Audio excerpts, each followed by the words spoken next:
Сайн байцгаана уу эрхэм үзэгчтэй. Үзэгч танд хууль эрх зүйн мэдээлэл хуулийн тайлбарыг байнга хүргэдэг эрх зүйн хөтөж хуулийн нэвтрүүлгийн ээлж дугаар эхэлж байна.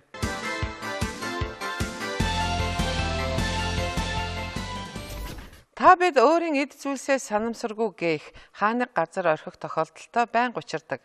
Харин хэн нэгэн түүнийг олдогч тэр бүр эзэнд нь эргүүлж өгдөг нь юу л бол. Олсон хүний олз, хайсан хүний гарз гэдэл өөрийн болгодгоо гэж хэлж болно. Гээгдүүлсэн эд зүйлсийг санаатаагаар өөрийн болгох нь гэмт хэрэгэ гэдгийг харин тэр бүр хүн мэддэггүй болов. Монгол улсын дээд шүүгтэй хамтран бэлтгэсэн дараах зохиомжоос үзэгч та хэн нэгний санамсаргүй оргисон эд зүйлсийг санаатаагаар өөрийн болгосон тохиолдолд эрүүгийн хуулиар ямар шийтгэл хүртдгийг мэдэх болно. Ингээд манай нэвтрүүлгийн Монгол улсын нэрийн өмнөөс болон хүлээн авч үзнэ.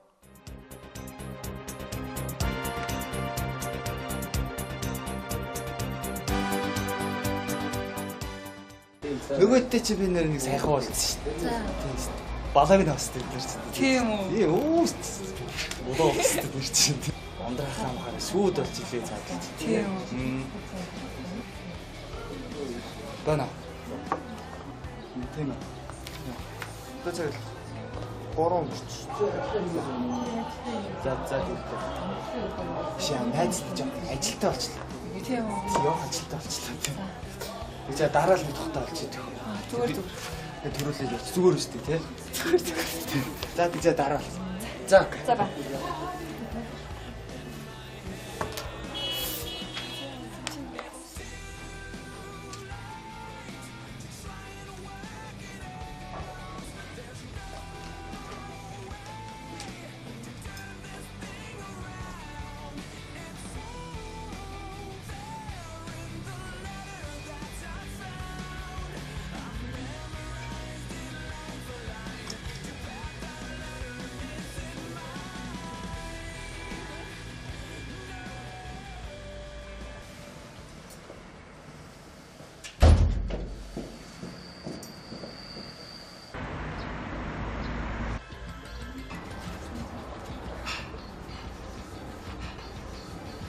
Шаана зөөгчөө. Яасан бэ? Энд би гарахтаа төрөвч гар утсаа өргөцсөн байна. Намайг сая сүүлд юм ерөөсөө байгаагүй дээ. Уул нэг хар савтай залуу байсан юм. Тийм одоо яана батарсан юм аа. Юу яах вэ? Манайх сая энэ хяналтын камер дээр тийш очиж үзэх үү? Тэгээ да. Хяналтын камер дээр.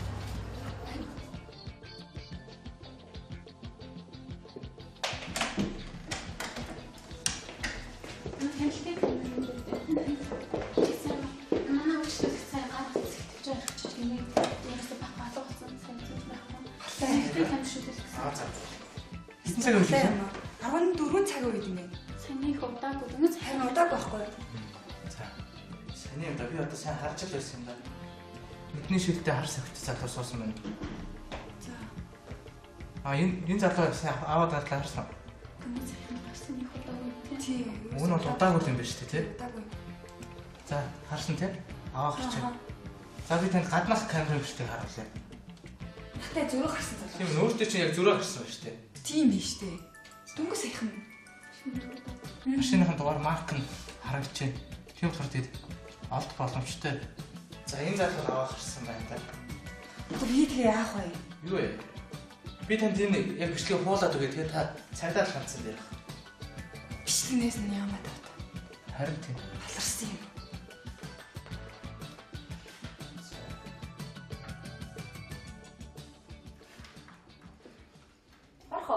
Ороо. Би ч асууж байна. Сайн байна уу? Сайн. Ямар хэрэгэр юм? Би харин бичиг баримт төрөвж гар утсаа алдчихад ингээ балраа явж байна. За, хиний юм блэ? Урамбатын 8 эрдэнэ. Урамбатын. 8 эрдэнэ. За яг ямар юм болсон? Хаана? Хэдэн цаг үед? Би өнөөдөр харин 14 цагийн орчимд юм байна.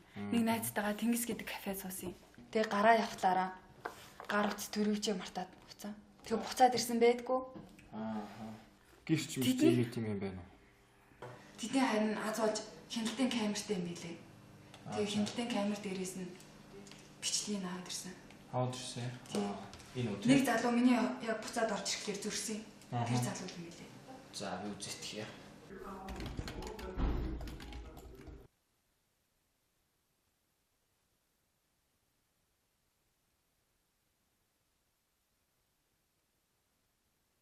За бүх юм тодорхой юм биш тийм бичлэгэн дээр ер нь. Энэ хүний чинь зүс царай. Тэгээд машиныхын дугаар марк нь энэ дээр тодорхой байгаа учраас бид нэр шалгаад өөртөө чи иргэн холбоор болох уу? За энэ дээр гавч үзүүлж байгаа. За тэгээд та айл болох хурдан болж өгч туслаарай. Маш чухал хэрэгтэй юм байна шүү. За болох байлгүй дээ. За баярлалаа.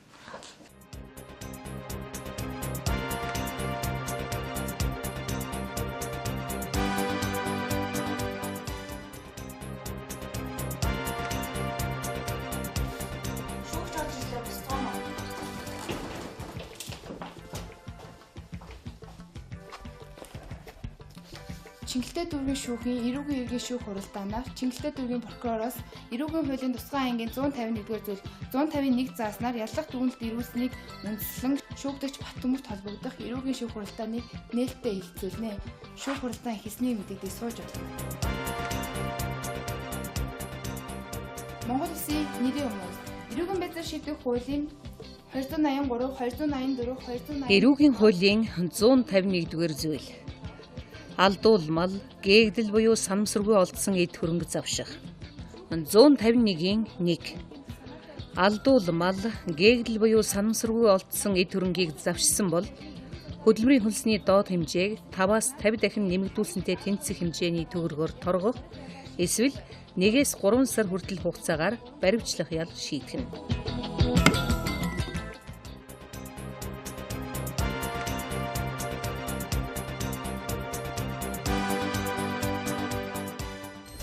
Манайханд хайсан гэсэн зүйлсийг олсон л бол авч болно гэсэн ойлголт байдаг. Гэтэл энэ нь эргээд эрүүгийн хуульд заасан ял шийтгэлтэй гэдгийг мэддэг хүн цөөн байгаагаас хэрэгт холбогдож байна. Иймээс би олсон л бол минийх гэдэг сэтгэлгээнээс салж хүний юмыг эргүүлж өгөх ёстой гэсэн сэтгэлгээг хүүхэд залуустаа багаас нь төлөвшүүлж өгөх нь чухал байна.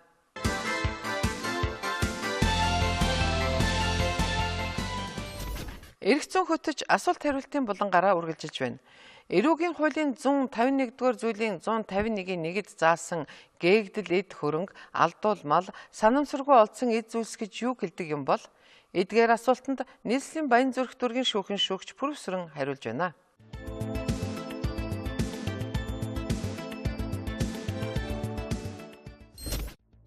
Эрүүгийн хуулийн 151-р зүйлийн 151-ийн 1 дэх хэсэгт заасан алдуулмал гэдэгт юу ойлгох вэ?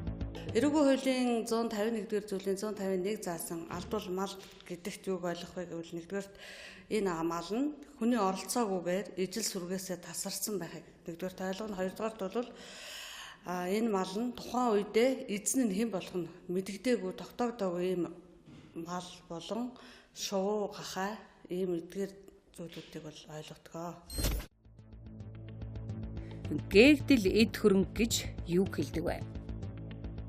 За гээгдэл эд хөрөнгө гэдэг бол эзнийх нь хайхрамж болгоомжгүйгээс хаягдаж орхигдсон. За мөн тухайн үед эзэн нь хэн болох нь тогтоогдоогүй эд хөрөнгийг бол гээгдэл эд хөрөнгө гэж үздэг. Санамсаргүй олдсон эд хөрөнгө гэж юу вэ? За эрүүгийн хуулийн 151-р зүйлийн 151 заасан санамсаргүй олдсон эд хөрөнгө нь хизээ хэн нэгэн этгээд нуусан эсвэл хадгалсан эзэмшигч нь хизээч олдогдох боломжгүй энэ эд хөрөнгийг санамсаргүй олдсон эд хөрөнгө гэж ойлгоно. Алдуулмал, гээгдэл эд хөрөнгө, санамсаргүй олдсон эд хөрөнгийг завшиж өөрийн болгох нь ямар төрлийн гэмт хэрэгт хамрагддаг вэ? Энэ гэмт хэрэгт ямар шийтгэл оногдуулдаг вэ? За эрүүгийн хуулийн 151-р зүйлийн 151 заасан гэмт хэрэг нь эрүүгийн хуулийн 17 дугаар зүйлийн 17-гийн 1-1 зааснаар хөнгөн зэргийн гэмт хэрэгт хамаарагддаг. За энд бол хоёр янзын шийтгэл оногдуулдаг. Нэгдүгээрт нь торгох ял шийтгэл, хоёрдугаарт нь баривчлах ял шийтгэл оногдуулдаг. Энэ гэмт хэрэг өөр эрх зүйн актаар зохицуулагддаг уу? За иргэний хуульд бол гээгдэл эд хөрөнгийг зохицуулсан иргэний хуулийн 116 дугаар зүйл заасан зохицуулалт байдаг. За энэ зүг зохицуулт юм бэхээр гээгдэл эд хөрөнгийг олсон этгээд өөрийн оршин суугаа газрын орон нутгийн захиргааны байгууллага буюу цагдаагийн байгууллагад хандаж тэмдэглүүлдэг. Ингээд шаардлага Тэ бол өөр дээрээ хадгалж агаад өөрөө хадгалах боломжгүй гэж үзэх юм бол тухайн орон нутгийнхаа байгууллагад шилжүүлж өгөх юм үүрэгтэй байдаг. Алдуул мал, гээгдэл эд хөрөнгө, санамсаргүй олдсон эд хөрөнгийг олж өгсөн хүнийг шагнах зохицуулалт байдгүй. Байдаг. Иргэний хуулийн 116 дугаар зүйлийн 3-4 зааснаар бол гээгдэл эд хөрөнгө олсон этгээд өөр дээрээ хадгалаад 1 жил хугацаа өнгөрвөл за энэ эд хөрөнгийг би оллоо шүү гэдгээ бол тухайн шатныхаа байгууллага, цагдаагийн байгууллагад мэдэгдээд тухайн байгууллагууд нийтэд зарласнаас хойш 1 жилийн хугацаа өнгөрвөл тухайн этгээд өөрөө өмчлөгч нь болж болдог. Өөрөө хүсэхгүй бол тухайн байгууллагын орон нутгийн захиргааны байгууллагын мэдэлж шилжүүлдэг. Ингээд гээгдэл эд хөрөнгийг олсныхоо юуг бол шагналт бол 10% хүртэл авах боломжтой энэ хуулиар зохицуулагдсан байдаг.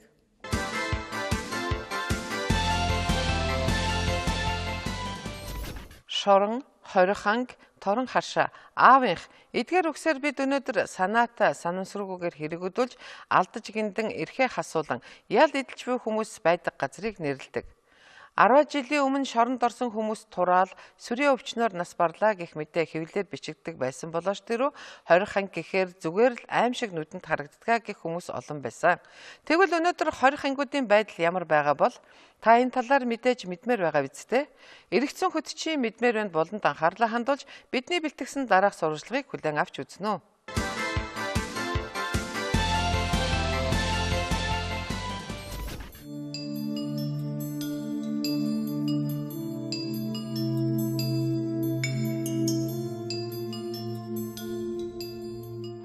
Нийслэлийн багнуур дүүрэгт байдаг чанга дэглэмтэй хорих тэг 427 дугаар анги.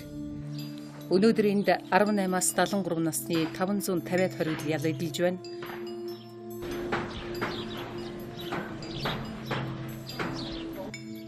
Хүн ам, хүчин, дээрэм, танхай, хулгай гээд эрүүгийн олон хэргийг санаатай болон санамсаргүйгээр үлдсэн хүмүүс Монгол улсын нэрийн өмнөөсийг сонсцоожээ. Хүн хүмүүн төрлийг олоод нарт ертөнцид мэдлэгтэй гэмт хэрэгтэн болж төрдөггүй. Хорвоо хатууч хэнийг ч ихээс мэдлэгтэн гэмт хэрэгтэн гэж ялалдаггүй. Харин бид өөрсдөө амьдралын ирээн барааныг туулахтан гэмт хэрэг өдүүлж нарнаас нарс руу амьдралаа эргүүлдэг. Энэ амьдрал гашуун хатуу гэдгийг үзэгч та мэдэж байгаа.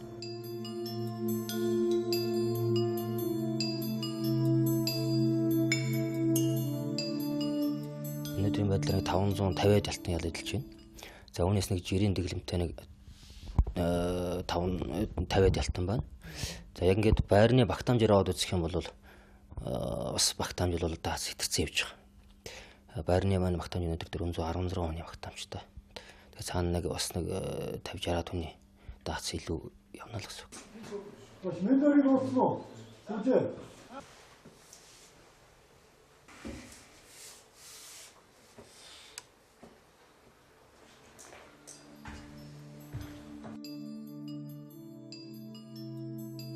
Одоо хязгаарлагдмал орчин гэдэг байгаа тийм хуваарингийн нөхцөл тэр хүн өөрөө хязгаарлагдмал мөн дээрэс нь харилцааны орчин хязгаарлагдмал болохоор тэрнээсээ болоод хүн нөгөө харилцааны үйлсгэлэн гэж яриад байгаа. Тэр одоо асуудал хөндөгдөөд тэрнээсээ болоод бүх юмд эмзэг ханддаг.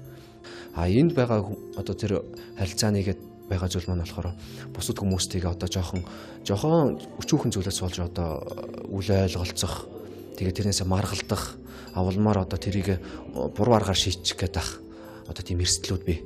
Тэгэхээр тэр эрсдлийг шийдэх зорилгоор сэтгэл зүйчтэй орж иж уулздаг. Яг өөрчлөж яг аль мэдрэмж нь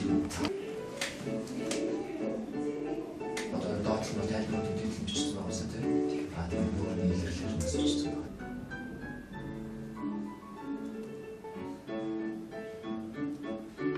Өдөр гэж үү?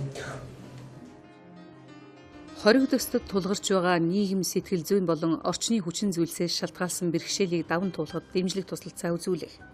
Тэднийг чадваржуулах сургалтад зохион байгуулах, эрхийг хангах, сөрөг зан үйл хандлагыг өөрчлөх, суллагдан гараад нийгмийн харилцаанд ороход сэтгэл зүйн болон эрх зүйн дэмжлэг үзүүлэх чиглэлээр үйл ажиллагаагаа явуулж байна.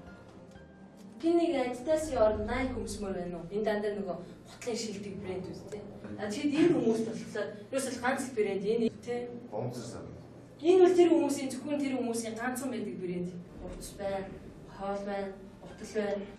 Хоригдогчийг чадваржуулах чиглэлээр англи хэлний анхан шатны сургалтыг Германы алдаж гиндекстэд туслах шайдвыг нийгэмлэгтэй хамтран зохион явуулж 77 ялтан хамрагдсан. Бичиг үсэгт тайлах сургалтыг дүүргийн гэгээрэл хөгжлийн төвтэй хамтран компьютерийн сургалтыг нийгмийн ажилтнууд өөрсдөө зохион явуулж байна. Компьютерийн сургалт 2011 оноос эхэлсэн. 4 жилээс гэсэн үг. За тэгээд яг манай нийгэмшүүлэх ажлын үндсэн чиглэлд нь болохоор нөгөө суллагдан гарахад бэлтгэх гээд эдгээр хүмүүс маань өнөөгийн нийгэмд бол одоо нөгөө компьютер мэдээллийн технологи хөгжсөн. Тэгэхээр энэ хүмүүс маань бас нийгэмд гараад хөл нийлүүлж алхах ядаж нь одоо ямар нэгэн байгууллагт өргөдлөх хүсэл ч юм уу ямар нэгэн анкет бөглөхөд өөрснөө бөглөдөг, асааж унтраадаг, эсвэл гэртээ өөрийнхөө хэрэглээнийхээ түвшинд хэрэгэлдэг тийм зорилгоор одоо компьютерийн сургалтыг 4 жилээс хойш явуулж байгаа. Одоогоор 2 дахь эсэлтээ авчаад байж байна. 4 жил болохоор анхан шатны гэсэн байдлаар анхан шатыг төгсгсөн. Одоо 5 хүн төгссөн. Тэгэхдээ бидэд энэ 5 гэдэг тоо нь эдгээр баг сонсогч байгаа боловч бидэд бас олзуурах байгаа. Яг энэ ял эдэлж байгаа хүмүүсийн маань одоо боловсролын түвшин мэдлэг ахиж байгаа байдлаар нь энэ жил 2 дахь эсэлтээ авсан анхан шатны юунда одоо түвшиндээ 4 жилийн анхан шатаа төгссөн улсуудаа болохоор дунд шат руугаа ахиулж сургаж байгаа. Энд сурж байгаа улсууд бүгдээрээ өөрснөө сонирхлоороо айгүй сонирхолтой идэвхтэй тийм баг. Өөрсдийн нөөц боломжоор тогтоол гүйцэтгэх газраас зөвшөөрөл авсны дагуу бид нар дөлгөөн зам авт жолооны курстэй гэрээ байгуулан ажиллаж 3 ялтанд жолооны Б англи хэлийг жолооч мэргэжлэр сургаж төгсгсөн. За одоо түнчлэн амьдрах ухаанд сургах чиглэлээр бид ногоо тариалах одоо ажлыг зохион байгуулад байна. За мөн сургалтыг байгаль зэрэглээ төрийн бас байгууллагатай хамтран зохион явуулж одоо бол хүнсний ногоонуудыг одоо өрсөлдүүлэх ажлыг одоо явуулж байна.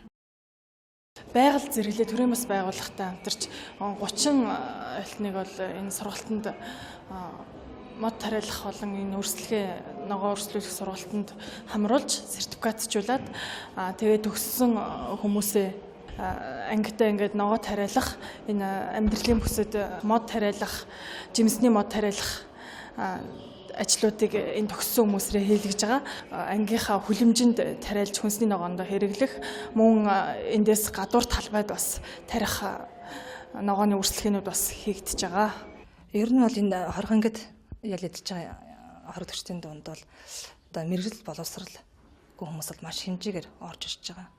За эдгээрт одоо бид нэр мэрэгжил эзэмшүүлэх зорилгоор болдог дээрх төрөний хэлсэнчлэн мэрэгжлүүдийг эзэмшүүлж байна. Бас амьдрах ухаанд сургах чиглэлээр бид нэр Монгол гутлын хэлгүүж өөрсдөө нь сургаж байна. Хайрцагтар хэлгүүлж байна. Ямарсан өөрсдөө нийгэмд гараад өөрсдийнхээ гараар болно тийм ээ. Өөрөө ямар нэг олж авсан мэрэгжлээр ажиллах боломж нөхцөлийг бол бид нар одоо бүрдүүлж байна. 7 хүн одоо гардаад ажиллаж байгаа. Тэгээд цааш нь 10 хүн бас давхар суралцж байгаа. Нийт 17 хүнтэй сургалтыг өгч байгаа. Тэгээд өөрөө анх орж ирэхдээ бол янз бүрийн мөрөдөл хүсэл мөрөдөл байхгүй. Бас нэг байсан энд орж ирээд хүсэл мөрөдөлтэй болоод гой бүтээл хийдэг болчиход. Тэгээд тэрнийхээ өөрийнхөө бас нэг явсан энэ дотор нэг дарга нар маань харсан юм шиг л тэгээд багшаар тавиад тэгээд хүмүүсээ одоо тэгээд сургаад байж гэн тэгээд бас юм хийгээд ингээд суугаарч төвчээртэйж болд юм. Тэгээд юм ойлгоод юу нөө эвдэрдэг энэ төр гэж худлаа юм шиг юм энэ дотор орж ирээд бүтгэхөөний өөрийн нийт зүтгэл эвлэнчнээс нийгэмээс гараад амьдрах бүх орчныг бүрдүүлж чинь гараад идэж ногоо тарихад амьдрах хөтлөмийн хүртэл зааж өгч байгаа шүү дээ. Худлаа гэх хүмүүс чинь тий. Тэгээ ажлыг энэ ч нэг бас нэг ажил дээр нэг ах байсан баттарч гэдэг. Их тусал тэмцэн тэрнээс баярлалаа гэлж. Тэгээ тэрнээс сураад ерөнхий ухаан авсан. Харсан л да хараал сурсан. Тэгээд цааш ингээс одоо сүүлийн үед ажил руу болгоны Баатар цог багштаас баярлалаа гэлж дэмжиж ажиллаж байгаа. Тийм бидний дэмжинэ гэсэн цаашдаач. Соёлын хөдөлсөн байдаг гэж цаг зураач тэрний том үзээ байдаг том хүн үлэмж саруулгаад тахтаас баярлалаа. Тэгээд намайг бас гараад очиод бас тас жоох хүн нэрээ уралдагт нь дэмжих хүн заа гэж бодод. Хайчлбар юу дээр ер нь айгу гоё юм хийдэг юм байна та нар. Үдэлсэн ганц. Дээдлийн нь гоё.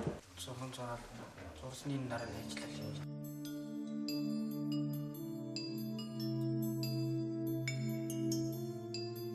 2011 онд шүүхийн шийдвэр гүйцэтгэх ерөнхий газрын мэрэгжил эзэмшүүлэх төвтэй хамтран албан дээрээ бетон арматурчин, засал чимэглэлчин, өргөч угсрагчийн мэрэгжил олгох сургалтыг зохион байгуулж нийт 94 ялтанд мэрэгжил олгосон. Цаашид сантехникч, гагнуурчин, цахилгаанчны мэрэгжил олгох сургалтыг зохион явуулахаар ялтнуудаас санал авч 63 ялтны судалгаа гарган мэрэгжил эзэмшүүлэх төвд хүргүүлсэн байна. Нийгмийн ажлын үйл ажиллагаанд төрийн бус байгууллагын оролцоог хангах чиглэлээр нийслэлийн хөдөлмөрийн газар, үндэсний номын сан, дүүргийн гэгэрэл хөгжлийн төв, хүүхэд хөгжлийн төв, эрүүл мэндийн нэгдэл, он сарын шээлэн хийд, дүлгөөн зам, автосургууль, Азийн зурхай судлалын холбоо, байгаль зэрэглээ, ундран ориглох оюуны хөгжил төв, зарц удирдагч зэрэг төрийн бус байгууллага, Германы алдаж гиндекстэд туслах Шайдевэг нийгэмлэг, Монголын эрчүүдийн холбоотой хамтран нийгэмшүүлэх ажиллагааг зохион явуулж байна.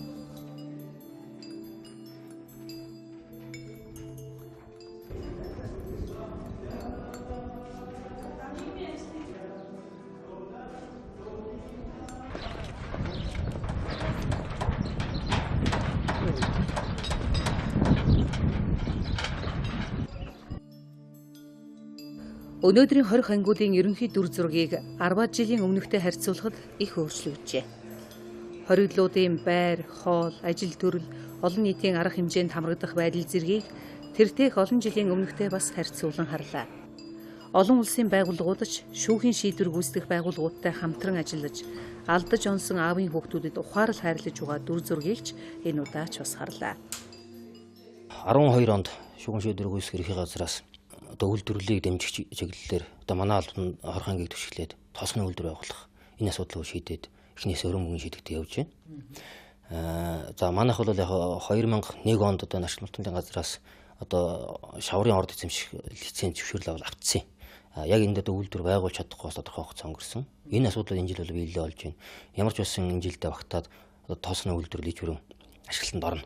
За мөн өнгөрсөн онд шүүхийн шийдвэр гүйцэтгэх ерхий газраас албан хаагчдын нийгмийн асуудлыг шийдвэрлэх зорилгоор 36 айлын орон сууцыг Багамурт өргөд барьж өгсөн.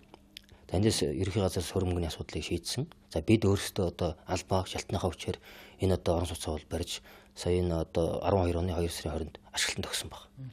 За энд бас ялтнуудыг ажлын байраар хангах энэ ажлын хүрээнд бас энэ орон сууцаа барих ажлын бэлтгэл болгож бас 105 ялтныг энэ барилгын өргөж ухсрагч, засал чимэглэлчин, бетон арматурчин гэсэн ийм 3 үндсэн чиглэлээр мэргэжлийн сургалтанд хамруулад чадамжийн гэрчлэх болгосон. Энийн үр дүн бол сая энэ барилга дээр бол үнэхээр харагдсан. Цаашдаа ч бид ялтныхаа сургалт өргөжүүлэх цагийг бас зөв боловс өнгөрүүлэх чиглэлээр энэ 12 онд бас нийгмийн ажлыг дээшлүүлэх, за энэ ажлын хүрээнд ялтны сургалт үйлдвэрлэлийг нэмэгдүүлэх ийм бас зорилт тавьсан явж байгаа. Энэ юу гэхээр өнөөдөр ялтныг сонирхлын чиглэлээр нь гаруурлалын жижиг зүйл үйлдвэрлэх чиглэлээр зөвхөн сургалтын хэмжээнд өгч ирсэн. За энийг 12 онд өргөжүүлээд энэ сургалтаа цааш нь үйлдвэрлэл болгоё. Тэр хэмжээгээр үйлдвэрлсэн бүтээгдэхүүний орон нутагт боломжтой Улаанбаатарч байдаг юм уу борлуулъя. Эндээсээ материалын зардлыг хасаад цаана ялтнаа цалинжуулъя гэсэн ийм бас зорилготой явж байгаа. Энэ ажлын эхлэл бас явагдаж байгаа.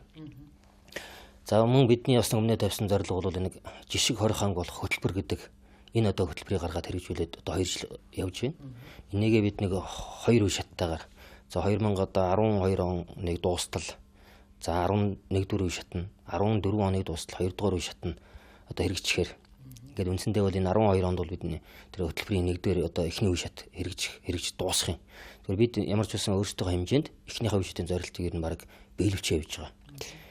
2 дугаар үе шаттай бол 14 оны эцэст дүгнэх юм. Энэ хөтөлбөр хэрэгжснээр өнөөдөр чанга дэглэмтэй хорих анги ямар нөхцөлтэй, ямар хамгаалалттай, ямар дэглэм журамтай байх юм, ямар сургалт хөтөлбөрүүд хэрэгжих юм. За дээр нь албан хаагчдын ажиллах орчин нөхцөл нь ямар байх юм, үйлдвэрлэл нь ямар хэмжээнд шийдэгдсэн байх юм. Энэ бүх зохис асуудлыг шийтгэл ийм л хөтөлбөр болчиход байгаа. Хоригдлууд хэдийгээр эрхэн хасуулсан ч сурч боловсрох мэргэжил эзэмших эрхэн эдэлсээр байгааг аль ч хорих ангид очиход харж болно. Бичиг үсгийн мэдлэггүй нэгэнд энд уншиж бичгийг заадаг. Ямар ч мэрэгжилгүй нэгнийг мэрэгжилтэй болгож өгдөг. Урлаж хатгах, сийлбэрлэх ажилд тэд энд суралцаж хэнээс ч дутхааргүй урлаж бүтээсээр сум. Энэ бүхэн ял эдэлж байгаа хоригдлуудыг нийгэмшүүлэхэд бас л өөрийн гэсэн үүрэгтэй мэдээжээ.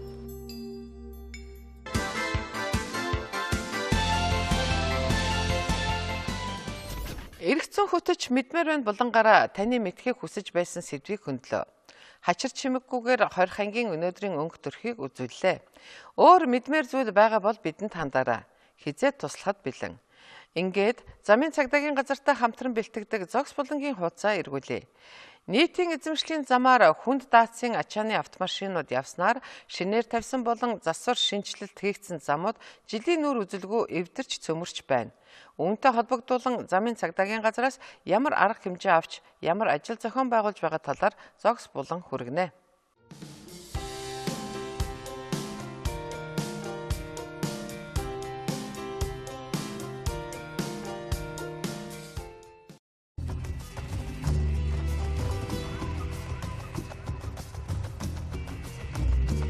Нийслэлийн иргэдийн төлөөлөгчдийн хурлын 2009 оны 145 дахь тогтоолоор нийслэлийн гудам замд ачааны автомашиныг хязгаарлалтаар хөдөлгөөнд оролцуулах журам батлагдсан юм байна. Энэ журам зааснаар Монгол улсын стандартад тохирсон тийм тээврийн эрсдлүүдэд зөвшөөрөл олгоод тухайн зөвшөөрөл нь цагийн хязгаартаагаар одоо зарим гудам замуудад үйлчилж яхаар тэг зохицуулагдсан байна. Стандарт нь 4598/2011 гэд одоо мөрдөгдөж байгаа. Тэр стандартад зааснаар бол 2 тэглэгтэй тээврийн эрсдэлт 18, 3 тэглэгтэй тээврийн эрсдэлт 24, 4 тэглэгтэй тээврийн эрсдэлт 38, 5 тэглэгтэй 40, 6 тэглэгтэй тээврийн эрсдэлт 44 тонн гэд бүх жингээр нь хязгаарлаад өгсөн байна.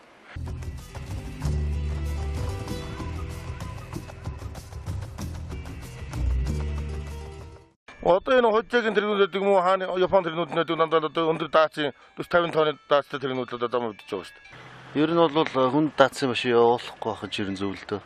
Замын бөглөөсийг бол маш их үүсгэж байна. Ер нь замын эвдрэл бол айгүй их гарч штэ. Шинэ зам ер нь тавигдаал ер нь эвдэрч байна. Тэгээ бас саад байгууллагууд их нэгэн тавьж байна.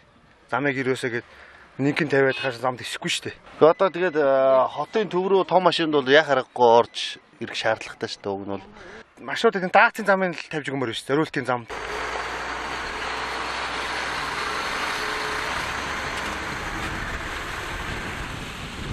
Зам бол ерөөсөн бол одоо бас хэцүү л байна л да тийм ээ болохгүй л байна.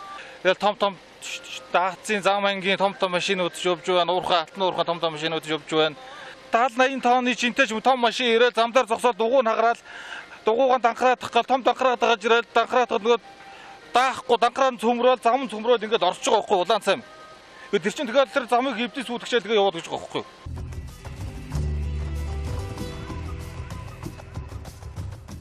Төр зөвшөөрөл одоо хотын баг таврагаас дотгошоо орох эсвэл одоо өглөө 7-оос 22 цагийн хооронд орж ирэх автомашинууд маань одоо ямар зөвшөөрлөөр хөдөлгөөнд оролцох вэ? За яг энэ дээр бол тэр стандартын зөвшөөрөгдсөн стандартын хэмжээнд байгаа машинуудад бол тодорхой тооны машинуудад тэм зөвшөөрөл өгдөг төр зөвшөөрөл гэж. Энэ зөвшөөрлийн гол утга санаа нь юу гэхээр одоо жишээлбэл өдрийн цагаар үйл ажиллагаа явах шаардлагатай байна тийм үү? Хамгийн энгийн жишээ бол Улаанбаатар хотод бүтээн байгуулалт болж байна шүү дээ. Энэ бүтээн байгуулалттай холбоотойгоор энэ бүтээн байгуулалтад тодорхой хэмжээний нэмэр болохоор гэхдээ нэмэр болохдоо энийг цагийн хязгаартаагаар тэр ачаал багтаа үед тохируулж оролцуулах байдлаар бол тиймэрхүү өгдөг зөвшөөрөл байдаг. За дүүргээс авах гэсэн үг одоо нэг ийм л дээ тэр C1 гээд хагас жилд өгж байгаа нэг нь бол зөвшөөрлийг нь бол дүүргээс авна. Тэр төр гэдгийг нь болохоор манай энэ замын цагдаагийн төвөөс авна. Ямар материал үрдэх? Материал яг хоо нэгдүгээр албан байгууллагын хүсэлт, хоёрдугаар тухайн тээврийн хэрэгслийг ямар зориулалтаар юунд ашиглаж яаж явах гэж байгаа гэдгээ биднэрт маршрутаар тайлбарласан байх хэрэгтэй. За энэ дээр нь тайлбарыг үзэж хагаад үнэхээр боломжтой байх юм бол олгоно.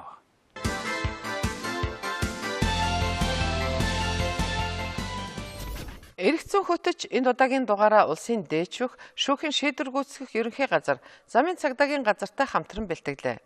Үзэгч та хууль эрх зүйн мэдээлэл мөн мэдэхгүй асуултандаа хариулт авахыг хүсвэл бидэнд хандаарай. Иргэн таны хуулийн хөтөч манай нэвтрүүлэг танд туслахад бэлэн. Эх 7 хоногийн мигмар гарагт иргэн уулзлаа баяртай.